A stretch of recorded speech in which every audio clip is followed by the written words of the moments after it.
Fucking, they're gonna be like, God, the sweaty guy's extra shiny tonight.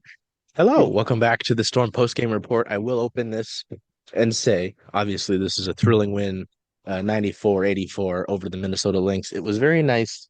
There were two folks I met actually were right behind the basket here, right? There were two folks I met right over there. I was coming to my seat back here in media row, and they stopped me. They said, "Oh my God, it's Charles. We were just watching the last Storm roundtable on the way here." I was like, "This is the shit, that really makes you happy." There's another gentleman who works here with the Storm. His name is Greg. I imagine if you're a season ticket holder for a long time, you know who Greg is. He's a nice man. He's always nice bald man, always here wearing a suit. And I remember I saw him at Lumen, and he Beauty. told me that, hey, there you go, right? He was telling me how much he appreciates our post game show because he used to watch the Zoom, well, not the Zoom, I guess it is the Zoom, the post game, press conferences when they'd upload them quick to YouTube, but they don't always do that. So instead, where does he come? He comes to see us. So Christian, this is a big game, man. I mean, I told you I was fired up. This is one of these games where I, I gotta tell you, when you're able to come in and experience this building, this fashion, this is a Wednesday. Like maybe I lost the gravity of what this game could be because of the fact that it's a Wednesday night. Sorry, but this building's loud, and after a game like this, my head is throbbing, like just because of how loud it is and how raucous it got. So, my friend, we're gonna open with you because I know it's been a long day. And like you're mentioning, some of these late games, especially with the time zones, are tough. Um, you talked about a little bit to me, but obviously tell the people, what did you see from this game? It sounds like there's some key things defensively that Seattle did, and as we know, right, Noel Quinn, coach team, is going to be defense first. You hear it from me all the time. There were some things that they did that really helped them get this big victory and hand Minnesota their first loss of the season. Well, arguably the biggest one was taking away the short roll from MVP frontrunner Nafisa College. She finished with 25 points, but she had to work for every single one of them, going 9 for 2-3 overall. She shot 6 for 6 from the free throw line, so 6 of those points came from the free throw line. Just really working for every bucket, whether it be Dominique Malonga, Ezzy Magbagor, Neka Gumake, Gabby Williams. It was really a a true team effort. You saw that really throughout the entire game, despite the fact that this is the first team that the Lynx have allowed all season to shoot above 40% from the field. In Seattle finished, I believe it was around 50, if I'm not mistaken. Let's think about it. Remind me. Yeah, 56.5% and 38.9% from three. That's the number that you want to see. So yeah, it was a great offensive game. Everyone contributed. I mean, this is only the second game all season where all the starters finished in double digits, including Ezzy McGregor, which is a great thing you want to see. And again, not allowing Courtney Williams to get 2 feet in the paint after she burned her for 23 points on 10 for 18 shooting in the previous matchup. Again, these are Yep. things that you want to see. Oh, Um, no, that's all I had. Oh, okay, yeah. You talk about Courtney Williams. It's funny. So our photographer Liz on the night, Liz, not Liv. I know it might be confusing. I set him up. Liz was right over here. I don't know, Christian, if you remember during this game when Erica Wheeler took a tumble into the front row, so to say, she took Liz out. Uh, so Liz is okay. I joke she's day to day. Um, but Liz was saying to me pregame, she's like, "Who are we looking out for?" I was like, "Well, Nafija's number one." But then Courtney Williams is someone I mean, I love some Courtney Williams basketball.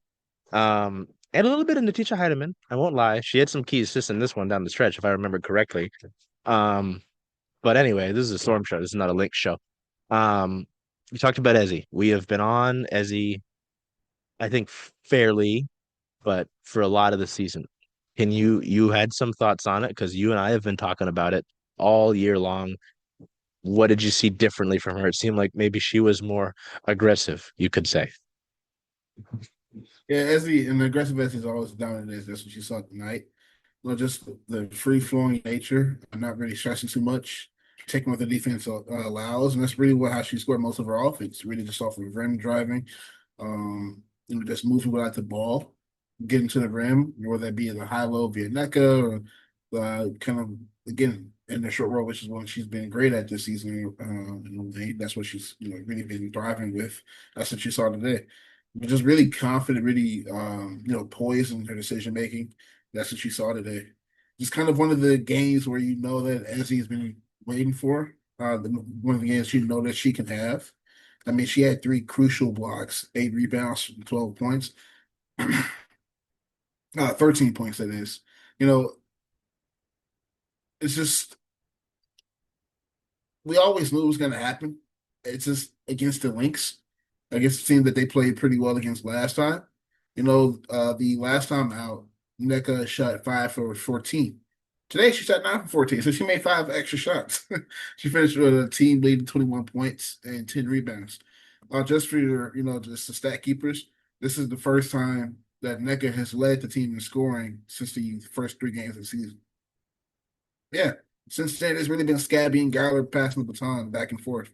Entering last Phoenix matchup, I believe Gabby had led them in scoring 3 and 4, 3 of the last 4. Last 2 so far, she hasn't had to because this team is stepping up. Wondering like, oh, why isn't Gabby scoring as much? Well, I mean, she doesn't need to score 18 in the first half when everyone else is pitching in and doing their part. So that was another beautiful thing to see. 12 points for Gabby, just straight fluid shots. Most of them were off the ball. She had a couple of mid-range jump shots that she was creating on herself, but the rest of her points really just came from moving out the ball and getting to the rim. Things that she's always been great at. Now you add that with her ball dominant nature that she's been on the last 5, 6 games.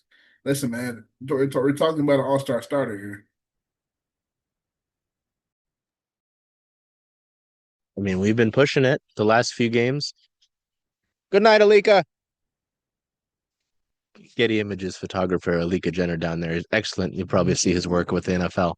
Um, yeah, Gabby, man. I mean, it's been so remarkable because anybody who's seen Gabby Williams play basketball in the Storm uniform has seen the glimpses of greatness. I would go with that.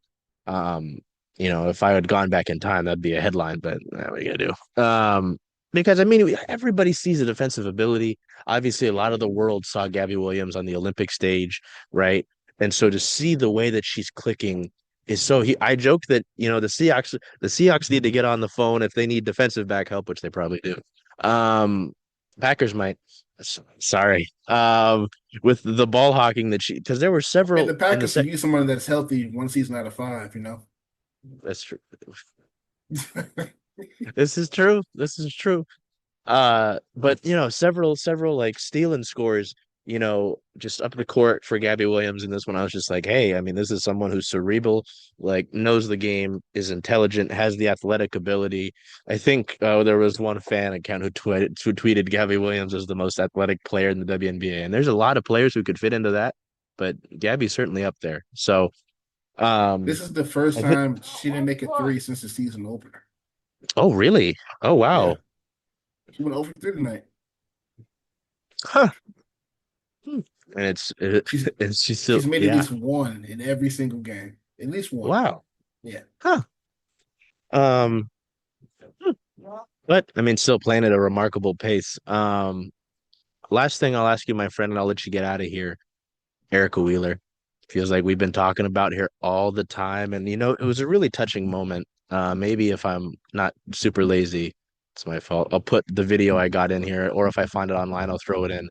But post game, they do the in arena interview, and like before they could even start, because of how loud this building was, they had Wheezy in tears. I was like, man, like this is a veteran. This isn't like, this is a veteran who's seen it all. And so for Erica to talk, and she came into the pregame presser, she was like, don't go. She said something along as of lines of don't make me cry any more than I already did. And the first question was to Erica about kind of that sort of emotion. Christian, you might have noticed I decided to give her a break. I said, I'll give you a break here. I will not stoke the emotions anymore. But I mean, a night like tonight, the big shots, Coach Noel Quinn credited her defense, just the grit that she has shown, and has obviously flourished all season, whether it's off the bench or in a starting role. Just what did you see tonight from Wheezy? Because I mean, she's to put it in very layman's terms, she really has been hooping. Yeah, she's the definition of a hooper super. I've been saying since the season started that Erica Wheeler is the best training camp contract to make a final day roster. And she's been proving it in every single game.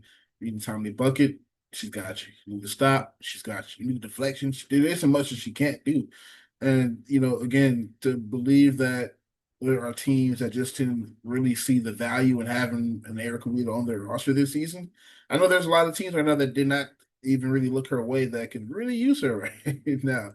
I mean, the passing alone. I mean, she leads bench players in assists off the bench. Like that is something to keep note of. She's also right now, as far as the Storm goes, one of the most reliable ball handlers outside of Skylar. They did not have that last year. You know, it was really just Skylar or die. Unfortunately, I mean, you had Kiana Williams, and then you brought it back on the hardship, but that just really wasn't it. And this season, Erica Wheeler has been everything that Seattle has needed from that two guard spot and on the bench coming to Charlotte, it doesn't really matter what it was. That's when I asked. I'm actually gonna write something about this and have it out tomorrow about the way NECA said that coming to Seattle, the way everyone embraced her. This is her new home. And then I asked NECA basically kind of connecting the two, like seeing Erica the way she's been the last couple of games, really the entire season, but then also tonight the way the fans embraced her. Does that remind you of you call Seattle home? She was like, yeah, it really does. And it brings home it makes it fresh because she's seeing what she experienced last year. And another person is to be able to reap the benefits. I'll say this. The Fever fan base is not exactly the best, to say the least. They're not exactly the nicest. One of those out there that you don't play well, you're gonna hear about it on Twitter. And it's not exactly going to be the best. It's a lot what's different between being a fan and not being a fan. And sometimes we've seen more of the latter when it comes to that fan base specifically. And Erica Wheeler has been on the brunt end of that sometime last season. I remember seeing it, despite not being on the Fever beat or really watching too many Fever games. This is because my own team that I cover and also other stuff in the W. But I did notice a few examples of just, unnecessary comments or, just trends when it comes to commenting on players and their abilities. And to see that now, I mean, she's kind of right back year having a career year, kind of not too far away from it. Uh, as far as the efficiency, that is probably the best it's been in her career so far to date. I mean, she is a sniper from three this season. She's shooting around 52%. Yeah, that's the highest in her career. On the most attempts, that is. Awesome. So, yeah, it's just really 5.3 attempts is the highest uh, value that she's taken shooting this high of a clip, percentage-wise. Huh. She shot 62% in 2015, but that doesn't really count because she played 3 games Oh yeah. with New York, so that's a recap. But yeah, this is statistically one of her best seasons ever. You know, kind of surprised, only averaging 3.6 assists, but over the last 5 games, I'm pretty sure it's a little bit higher than that. But yeah, Mm. she's been a godsend for Seattle. Yeah, and Christian's not just coming up with that last sort of verbiage like off the rip. That is something he has told me and Rowan consistently, and I'm like, yeah. I mean, he ain't wrong. And to go back to the 3-point numbers, I mean, I'm gonna lean closer because they're vacuuming up the building right now, so I hope it doesn't. You can't hear it. Um, just well, it's funny you mentioned the 3-point numbers, right? Because Wheezy mentioned in post game that Noelle Quinn tells her if you're open, you've got the green light. You go ahead. And Noelle Quinn emphasized that too. She's like, I got on her a little bit about not taking more of those shots. So I mean it's been really fun basketball. Last thing I'll say, and I'll let Christian go, is that yeah, man, like it's been great to watch the league grow and more folks turn out. But truly, like for years, this building has been so special. Even dating back to Key Arena, I'm gonna change the camera again. My parents had season tickets on that end of the court when it was Key Arena. These seats were all red, like velvety. Um, and like even then it was that way, it's I'm gonna use my swear word. It's a fucking Wednesday night, and the place showed up. And it again, my fucking head is ringing still because of how loud it got. And it only got louder as the second half went on. I don't know what the final run ended up being, my friend. It was like 20-4 at one point. I mean, they were taking it. 26-6 at one point, once in the fourth. Jesus. Yeah. Like, and so imagine that run and the stop every sort of thing that could go Seattle way. This building is raucous, and it was only 9,700 tonight. Like, it is a special place. I said this last year. You can go back to 2023, my friend, and see when they were playing horrible. That was disgusting basketball at times.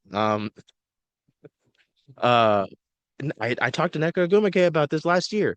She told me, she said, because obviously she was playing with the Sparks at the end of, in 2023, and the last home game for Seattle was here against Los Angeles. And she said, I was confused because neither of the teams had anything to play for, right? And she thought the atmosphere was playoff game like, and that's what it is like so often in this building.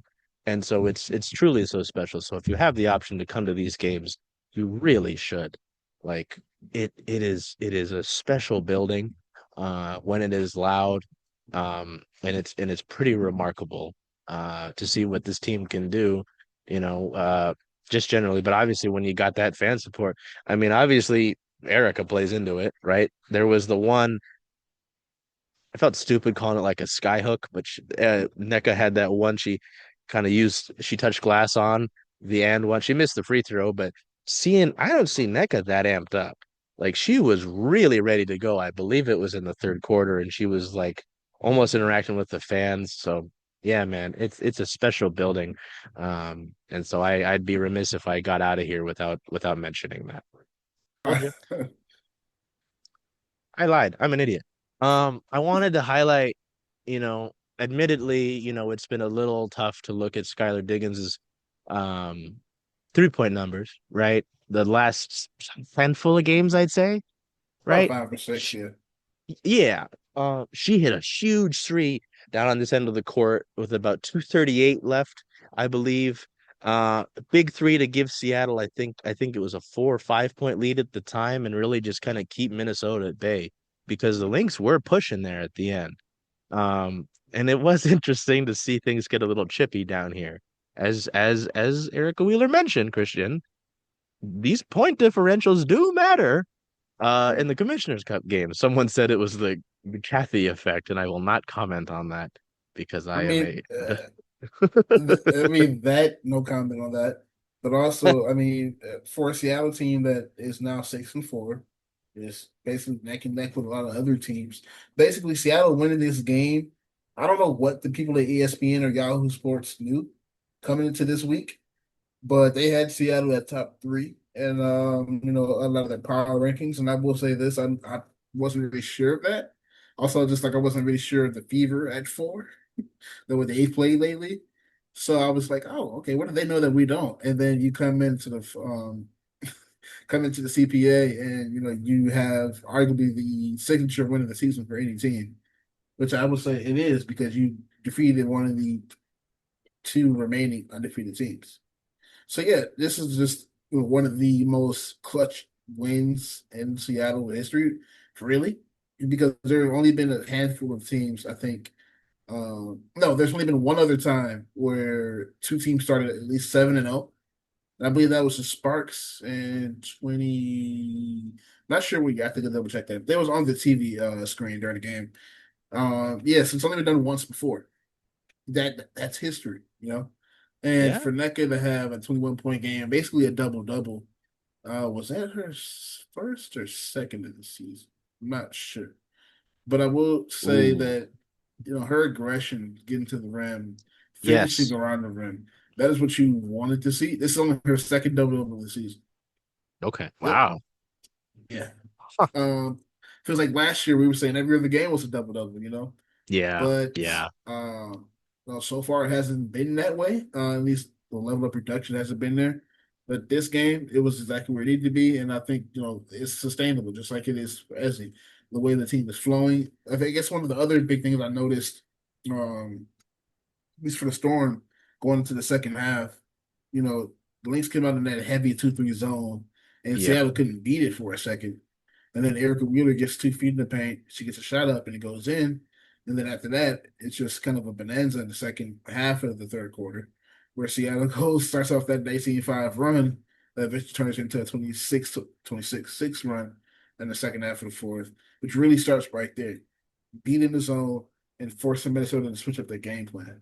And at first, it really wasn't working, and then all of a sudden, it did. Just because Erica Wheeler did what she does best: get to the rim, forcing it and making it an issue.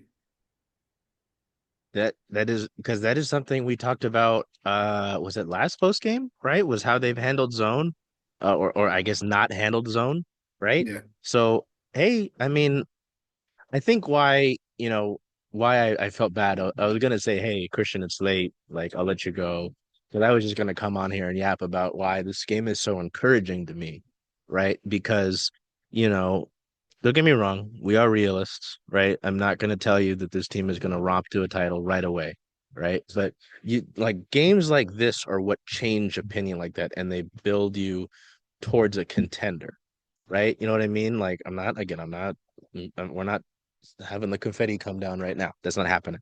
I'm saying though that, stuff like that, you handle a zone better than you have previously, right? You get what would you say that this was like? I mean, it's only 12 points only, but one of the games where you do have like your top three stars clicking in a way. You tweeted something similar to that, I think at halftime or I around was it, right? wrong. Whereas, I was mm, wrong because Skylar only had 3 field goals, but that was the oh, first okay. time. Yeah, that was the first time all season with at least all Storm stars had at least 3 field goals before halftime. Mm. So I mean, but still to have them play the game that they did, to have your starters all contribute. Oh God, they all ended with at least six made field goals. Jesus Christ. Um, to do like Damage. that, yeah. To you see what I'm saying, right? To display the level of play that their starters did. You got some solid minutes from Dominique Malonga, a nice 8 point, 4 rebound, 2 assist game. Still learning moments as always. But for her, like to see her play a little bit, share some of the responsibility guarding Nafisha Collier.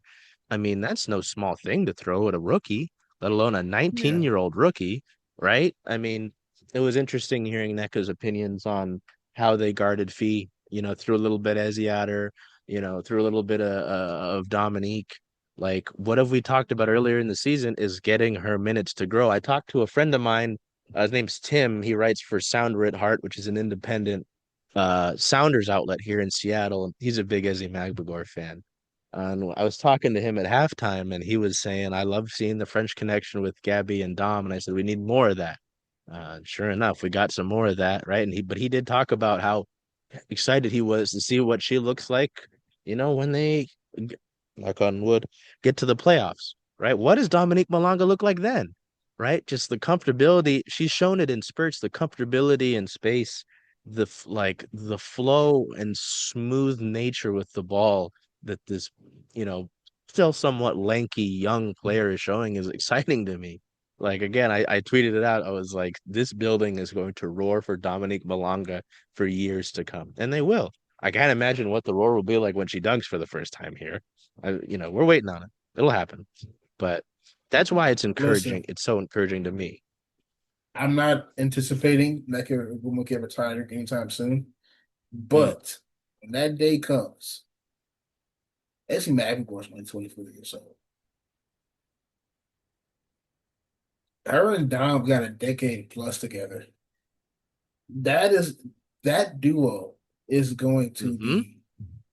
Oh, I don't even want 6'4", 6'6", 7'1" Right? wingspan each one. You're not scoring them. Like tall, move really well. Again, there are some players that don't move as well as them. They both move really well. I mean, They can both guard yeah, guards on the perimeter fluidly. right, right. Well, and you think I'll take it a step further, maybe, right? You, I would like to have the three, no matter what else happens. Obviously, you got to build out a roster besides three Yeah, players. But you go Jordan Horston at the three, 6'2". um, right? Dominique Malonga, Dom might be a little, but those Dom can play three, the right? four. With so okay, yeah, Yeah, you're seeing the vision. You yeah, put Horston, Malonga, Magbagor, let it run. figure the fuck out of the rest of the roster. I mean, think about that defensively, like the length that they provide you, the fluidity, and their offensive games will grow. We saw that with Jordan. We've talked about that, right? It feels so weird not talking about Jordan Horston. I'm gonna say it every post game. You're gonna hear me complain. Um, but you see what I'm saying? Like I try to not look ahead to it too much, but still that off season for Yeah. 2026 will be daunting, you know, Three of your best players are 6'2" or taller. Like, come on. right? So, that's why my friend, I'm just so encouraged with this game is seeing the growth moments, whether it is with the young players or with the team as a whole, seeing Erica Wheeler hit big shots and seeing her fully embrace like confidence is a dangerous fucking Yeah. thing. And so to have that and run with it is amazing. Seeing Skylar come up, nice 18-point game, 6 assists. You love to see that after, again, some offensive struggles. I'm not pinning that all on her. She's doing a lot as Noelle Quinn's head of the snake of this team, right? First of all, can we stop the off ball shit respectfully? Yeah. Skylar is one of the best point guards when the ball is in her hands. Wasn't really a fan of how much it's been out of her hands over the last couple of games. That's I just see what you're saying. I get it. I get it to get the most Hmm. out of her.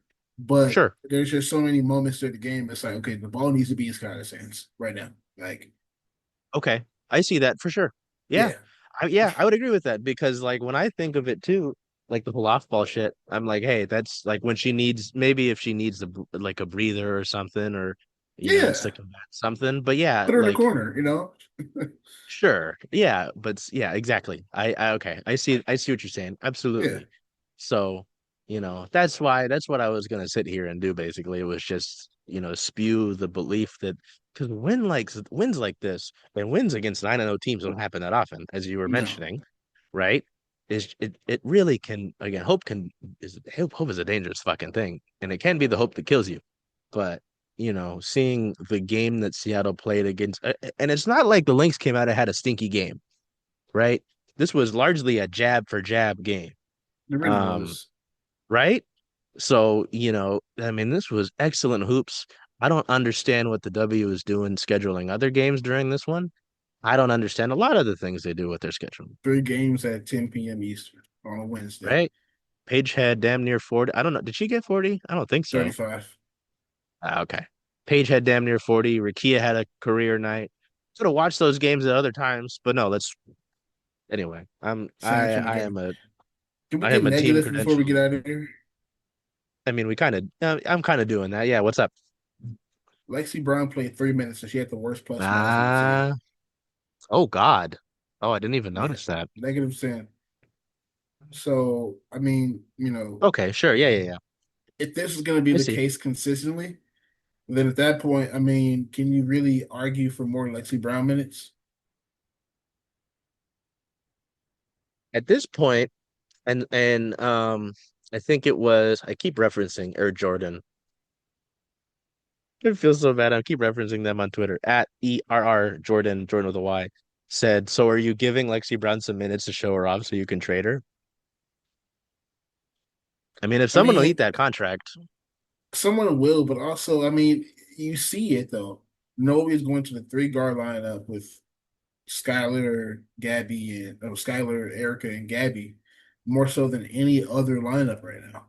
She mhm, goes big when she has to, but she's mhm, not including really any other guard besides Skylar and Erica. That's really it. right. That says a lot about her development and well, not Lexi's development, but Yeah, her progression playing and emerging with this team. The fact that Dominique Malonga is getting, minutes with Ezzy on the floor together, like that hasn't really right. happened so far this season.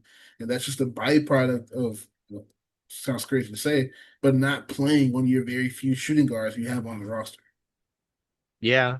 It's like you're No, absolutely. circumventing the lack of production from that spot. Mm, And mm, that's what I'm seeing, yeah. Yeah. Yeah. I mean, I mean, it goes back to the roster construction. Because don't get me wrong, I'm happy about a lot of what I saw tonight, right? And when you get the right game out of a lot of these players, like Seattle's going to be a hard team to beat, right?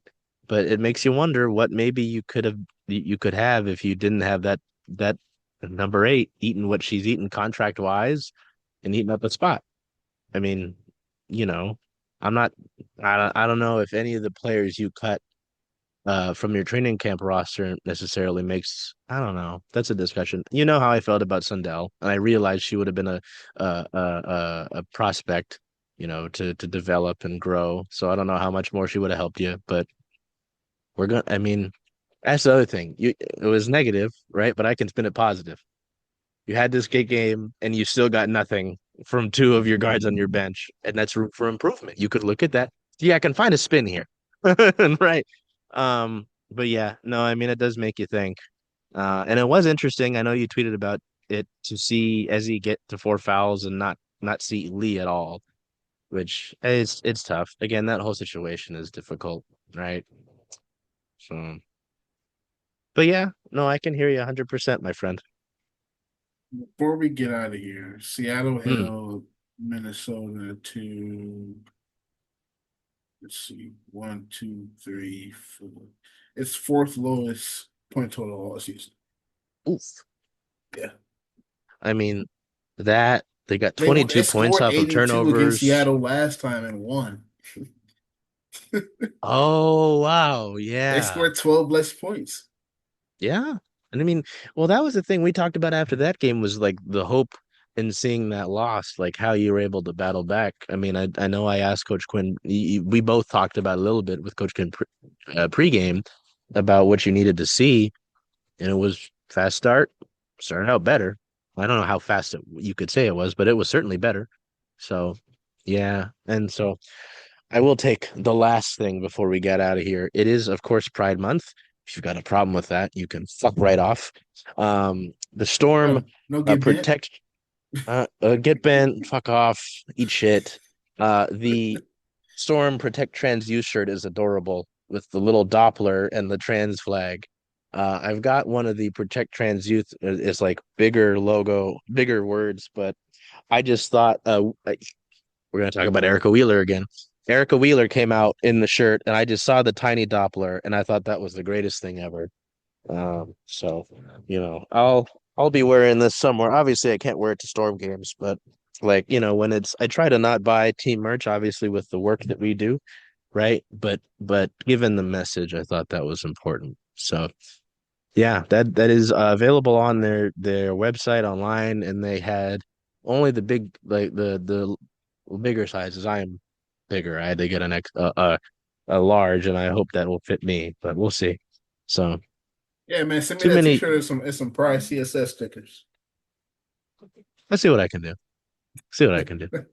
All right, y'all. From myself at Climate Pledge Arena. Try not to got the photographer in there. Sorry, buddy. From Climate Pledge Arena. Oh, sorry. No, when's their next? Oh, I remember. June 14th at the Golden State Valkyries. So get to see what. No, I don't think we'll get to see Julie Van Loo. Right? Because she's going to be away, if I'm correct.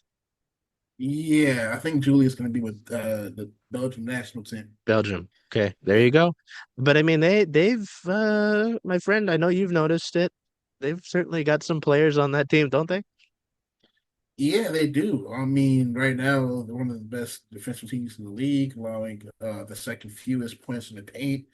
They're really feeding in the passing lanes and their points on turnovers. And their hustle points is kind of like how Seattle operates. And that's going to be a really interesting matchup. The first time see each other this season. They play the same way. I will say this: the Valkyries are not going to win a game against Seattle shooting 5 from 30 from three. That's just not against the Seattle team. That's going to be an issue. The Valkyries may have the energy, the jump early, but the way the Seattle team has been playing lately, the way they've played this game, I don't expect any type of regression just because it's not the Lynx. I think they're going to play their game, and I don't think it's really going to be close. Simply because Seattle, the way they're playing and the way they're connecting right now, this is what we've been waiting to see. Everyone had a great game, really. Everyone that touched the floor, besides Lexi Brown, had a great game. So yeah, we're gonna see how that keeps going and keeps building, and going to Golden State, and then the games on the stretch against the Sparks in Las Vegas. These are three very winnable games. It's crazy to say that about Las Vegas Aces team, but this is not your Yeah. granddaddy's Aces. Oh, Yeah. And who knows if Asia Wilson's going to be playing because she left tonight with a head injury. So you hope the Ooh. best. Yeah, you hope the best. I'm not sure exactly what was going on with that. I didn't see a replay or anything. But yeah, Mm. these are three very winnable games. You just hope that Seattle racks it up and gets to 9-4, and it's two more wins basically over Golden State and LA puts Seattle in a championship game for the Commissioner's Cup. Oh, they don't That have it up here. That's right. I was gonna look up the Commissioner's Cup banner from what was it, 22? Yeah, I think they want the tiebreaker because they beat the Lynx. I think that's how that goes. Hmm. Might be mistaken. Good to know. Well, yeah, so that'll be fun. 5:30 tip off, June 14th. Locally, CW Seattle. If you'd like to learn about one of Golden State's players, Veronica Burton, Off the Record W at Off the Record W on Twitter. There's a great feature on Veronica Burton. Don't know who put Appreciate that it, out. man. Yeah, I like learning about Anyway, y'all, we'll get out of here. From Climate Pledge Arena, from myself, from Christan Braswell. Until we see you next time, take care of yourselves, be well, and do whatever you can to make today a great day. Hey, Charles. Hey, Jen. Hey, were you going to watch the Seattle Storm away games this year? Away games. Well, Rough and Tumble is the home of Circling Seattle Sports, so I was thinking of coming here if that's okay with you. I think that makes a lot of sense. See you all here.